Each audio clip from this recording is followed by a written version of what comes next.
Kilalanin ang mga bagong tropa ni Gabo sa primetime na si Gabo. Unti-unti nang nakikilala ang mga bagong tropa na bubuo sa inaabangang primetime show na si Gabo at kapansin-pansin ang kakaibang kombinasyon ng mga personalidad na pinili para rito. Mula sa batikang komedyante hanggang sa mga kilalang pangalan sa rap scene, siguradong magdadala sila ng sari-saring aliw sa mga manonood gabi-gabi. Isa sa mga aabangan ay si Empoy Marquez, na kilala sa kanyang natural na pagpapatawa at relatable na karakter. Makakasama rin niya ang veteranong aktor at komedyanteng si Joey Marquez, na siguradong magdadagdag ng classic humor at karanasan sa grupo. Hindi rin pahuhuli ang mga haligi ng rap at spoken word tulad ni na Basilio at Smuglas.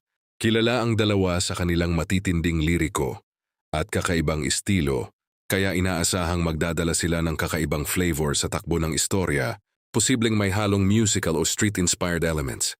Samantala, makakasama rin sa lineup sina Ryan Martin at Nico Natividad.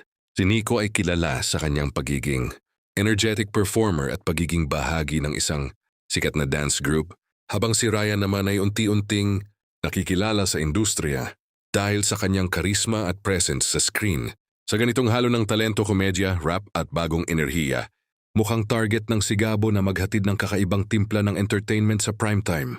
Hindi lang ito basta serye, kundi isang makulay na pagsasama-sama ng iba't ibang personalidad na siguradong magiging dahilan para mas tutukan ng publiko ang bawat episode.